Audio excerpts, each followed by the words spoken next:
everyone, welcome back to Royalty Soaps. Yes, we're back to our regular upload schedule, finally. Thanks y'all for bearing with me during my move and everything. My house is still a complete disaster, but we're making soap anyway. Now in May, I made a blue Hawaiian soap and I made a grape soda soap. And that got you guys to thinking, hey K-Day, you should make an entire month just doing drinks. So that's what I'm doing this month. We've got a lot of fun high tops lined up. And the first one I wanted to do today is an A&W root beer float inspired soap. And the scent is just... And this is coming from somebody who doesn't even like root beers that much at all, really. But the fragrance is still really good. It's a custom blend, and I'm sharing that custom blend with you guys in case y'all want to make a soap or a lotion or another Bath & Body product like this at your own house. So if y'all aren't following me on Instagram, I have two. One for personal life and all of the things involving like my house and my baby and my little sister Pollyanna and lots of updates and stuff over there. And one on Royalty Soaps and all my soapy creations. I'm so excited. Thanks again for joining me today. I might have already said that, but I really mean it. So without further ado, let's get soap making. The first thing that we're going to do is pour the Lye Water Solution into the oils, but I bet you guys knew that already. They're both at room temperature and everything has been melted down. And if you would like the recipe, it is in the description box down below. Now I am going to blend with my stick blender on high until everything is emulsified, but still a little bit runny.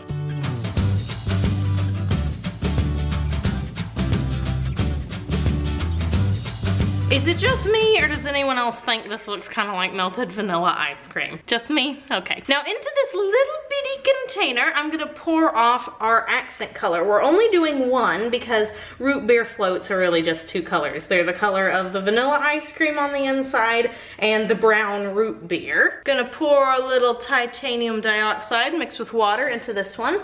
And then into the big container, I'm going to be adding some dark brown oxide. This is from TK Trading, but I also want it to be just a little bit shimmery, so I'm going to be adding some mocha brown mica from Nurture Soap as well. A few of you guys have been asking where I get these little measuring spoons. I got them off of Amazon. They are my absolute favorite kind because they're pretty deep, so I know that I'm getting an accurate measurement every time. I'll leave you guys a link down below. And now we're going to blend from lightest to darkest.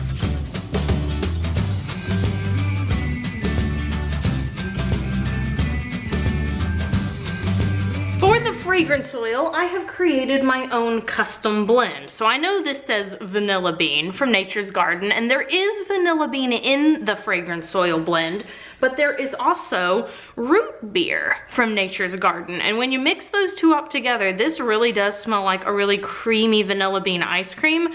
And then this smells exactly like root beer. So it has like the perfect combination blend when you put them together. Now, initially, the fragrance oil blend is going to kind of lighten up, but because it has vanilla in it, it's going to turn dark over time. So I'm accounting for this.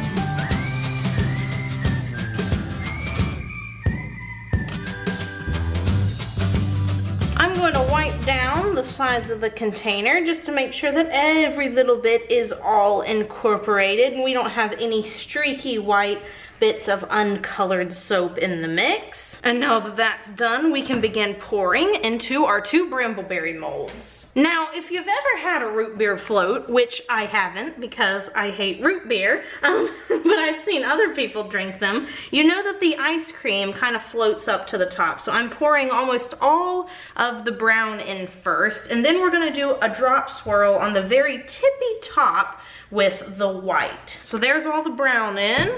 Then I have the white and I'm gonna drop from up high. This is not gonna go down to the bottom more than likely, and I'm just gonna keep going back and forth until all of the white is in both of the molds. I have dripped some, so I'm gonna clean that up, and then we're gonna add all the rest of the brown on top. Layer it right on. And we're going to scrapey. I'm gonna tap down on the molds a little bit, bounce it up and down to make sure that everything is evenly distributed. This one is not completely full, so the rest of the scraping I'm going to do will be into this mold over here. Now that all of the base soap is in the mold, I'm going to take the Royalty Soaps piping set available at nurturesoap.com, and I'm going to take one of the, well, it's not really a closed star and it's not really an open star tip. I don't really know what sort of tip you would call this, but I think it looks like soft serve ice cream. I'll leave you guys the tip number down below. I'm pretty sure that this is normally used to like make flowers or something, but it looks like ice cream to me. And I'm just gonna go all the way down, and then I'm not gonna put the next layer on yet. I'm just gonna cover up this first part, and then we're gonna do something that I haven't done in probably years. I think the last time I did this design sort of on top, as far as piping goes, I was in the pie house, which was, oh gosh, I don't even know, like maybe 3 years from now? 3 years ago, rather. Another good thing about this tip is that it looks really fluffy, but it doesn't actually use up that much soap. So if you're going for like a really high top, this is a good tip to use. Now I have this little spritzer from Nurture Soap, and I'm gonna take the Electric Orange Mica and the Maya Gold Mica, and I've mixed them up in equal parts because this is A&W root beer inspired, not Barks. And A&W root beer has orange on their packaging. So I'm gonna spritz this first layer. It's gonna look really cool whenever you cut it, because this is essentially like putting a mica line on the piping. And this is honestly the best way to do it. That way you don't end up with big clumps of it all over your soap. It is a little more time consuming, but I just think it looks better. Now you guys can probably see this is not 100% even all the way through, but that's okay. Now I'm gonna come over to this side and do the same thing over here. Technically, I could have done this first, but I really wanted to spray the stuff on there. I'm gonna tell y'all a little story about the first time I tried root beer. My brother, Kenny, he's the oldest, like he's the second oldest, so he's the oldest brother I have. He's about 3 years younger than I. We were at school, actually, and he and his chums had mixed up one of those nasty, I don't even know what you call them. It's when little kids like go get one of every single flavor. We were on a field trip and like the whole school had gone, and it was a really small private school, so there weren't a whole bunch of us anyway. And he mixed up one of those nasty concoctions with his friends and then was like, try root beer. So I was like, okay. And then I just took a huge gulp of like Mountain Dew and root beer and Dr. Pepper and like a whole bunch of stuff. And it was absolutely disgusting. And he and all of his little peon friends ran away laughing, and he, it was so funny. And I'm convinced that that's why I don't like root beer now, because I actually don't mind the smell of it that much. But whenever I see it and people are like, have a sip, I'm like, I cannot do it. And I blame it all on Kenny. True story, folks.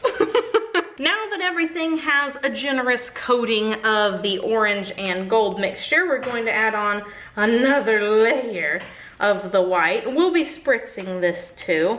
And I'm not really like even looking at where the lines are for cutting, because this is all just filling in so evenly that it doesn't really matter. It will matter when I put the little straw on top, but for right now, it totally doesn't. My brother cannot have been the only one that pulled crap like that when it comes to food and drink. He also had his secret sauce that he would put on all of his food in restaurants, and he convinced us with his good acting that it tasted delicious.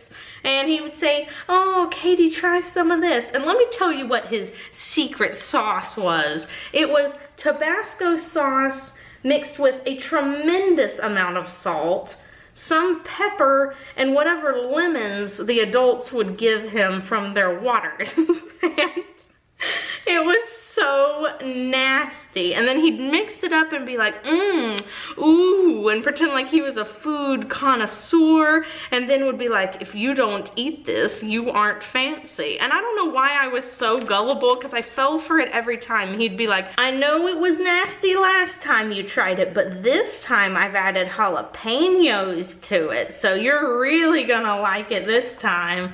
And he would eat, Kenny was so committed to his joke that he would eat his entire meal with that stuff. just to try to get me to be grossed out. Like, that is a level of commitment I aspire to in other areas of my life. Okay, so now I have the second layer on, so I'm gonna do exactly what I did to the first layer. We're just gonna spritz it all on top. This is really fun. Like I said, super time consuming. The mica does get clumped up in these sprayers, so you gotta shake it again. But I just, oh, airbrushing is so much fun. I could tell you guys Kenny stories for an entire year during the section of the video where I do piping, and I would not run out. That boy, he was something else. He still is. He's 21 now. I'm gonna be 24 in July, and he's 21, and he is still, the stuff he does is hilarious. It never ceases to amaze me with the, the things that he does. Come over here. Yes, yes, yes. So happy to be in this new space, you guys. Super, super happy. It's taking a little bit of time to get used to. Every time I've moved studios, let's see, how many times have I moved? I've moved it, I guess this would be 5, the 5th time, I guess. Every time I move studios, it's like, it takes me about 2 months to get into the groove of everything because I don't know where all my stuff is. And you guys, this is the last layer that is getting airbrushed, so I'm making sure that this one is pretty covered. I don't want it to have as much white as the other one did. Wonderful. And with the last teeny tiny bit of piping, actually, let me scooch all this down to the end first. Before I put the last teeny tiny bit of piping on, I'm gonna take a wipe here and I'm gonna go down the side. That way I can actually see the marks that I made on the mold, and so they aren't completely covered in orange. Now, I know on camera this looks really spotty, but I promise in real life all of it has at least some orange on there. I might try to edit it, you know, in post. That way it looks a little more accurate to how it looks in real life. So on each one of them, I'm gonna put just a little teeny tiny dollop of the white, not very much at all. This is just to kind of represent whipped cream or whatever might be on top of a root beer float. And it's better to put less at first if you're doing this by yourself, because you can always go back and add a little more. But if you run out, that's a much bigger problem you got on your hands. So I have a little extra. I'll just go back onto the ones that look a little needy on top. I'm gonna put a little bit of glitter on this right here on top, teeny tiny little spritz. And then we're gonna put some straws in. I have some paper straws that have been cut up. They're like traditional diner colors. We're going sort of for the old-fashioned root beer float that you sit at like a bar stool and the guy has like the little Krispy Kreme hat on, you know what I'm saying? I mean, but he obviously doesn't work at Krispy Kreme because I don't think Krispy Kreme served root beer floats. This fragrance oil is so strong. It smells really good, but man oh man, is it potent. Got that licorice smell coming out ya.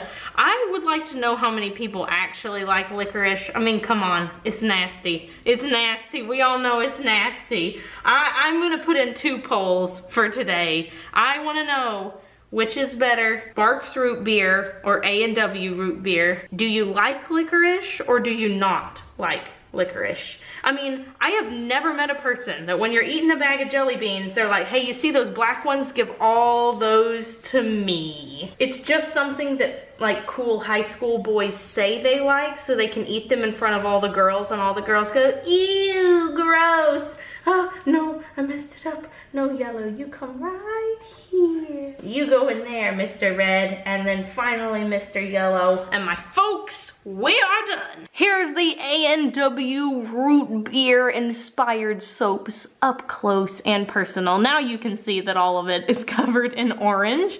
I'm gonna let these sit for 18 to 24 hours, and then we will come back after this quick commercial break to chop them all up. We are back the next day to cut up the root beer float soaps. And lucky for me, this is a loaf that I can cut with Evangeline, my multi-bar cutter. She makes my job so much easier. I get to go so quick when I use Evangeline. Gonna line this up properly, and start gently pushing down. I know that it may make a very loud clinking noise, but that doesn't mean I'm not being gentle. It just means that Evangeline is a noisy lady. And let us pull out one from the middle here to show you guys. Here's the root beer float soap. And yes, the white totally did go way farther down into this particular batch than originally expected, but it definitely gets the point across. I think people are gonna know what I was trying to do with it. Also, I wanted to show you guys something you hardly ever see with my soaps. I added a little bit too much water to my titanium dioxide mixture, so it created what is called Glycerin Rivers or glycerin tunnels. That's the little breaking up of the soap here, all those little crackles. Lots of people don't like these. They can take a really normal looking bar of soap and make it look a little bit disfigured, but it looks really cool if you have an ocean themed bar or otherwise water themed. At least that's the way I feel about it. I figured out that water was what was causing those in my bars a long time ago, and then a lovely lady named Clara Lindbergh from Auntie Clara's Soaps ended up publishing a blog post on it. So if you end up having these crackly bits in your soap, that is a blog post worth reading. She kind of goes through some sciencey bits of why it happens and kind of shares her experience. So yeah, if you're a soap maker and you have that problem, I'll link the article down below so that you can see it. The fragrance is delectable. It is very strong, and you can probably see here, these edges are darker than the inside, but after it's sat for a while, it will be evenly brown, like this one. And also, this white looks a little more like it was supposed to on this bar, kind of staying towards the top and floating like ice cream. This one's still pretty, whatever. I'm so glad that you guys decided to join me today for this video. If you enjoyed it, please give it a big thumbs up, subscribe to my channel, leave me a comment down below, and don't forget to answer the 2 questions of the day. The next soap we are doing is a classic with a twist. And I know you guys are gonna like it because the piping is really unique and interesting on top. And until next time, I hope you all have an absolutely royal day. Do something that makes you happy today, whether that's, hey, going to get a root beer float or just watching people make stuff inspired by them. Do something for you, and I will see you guys on Saturday. So until then,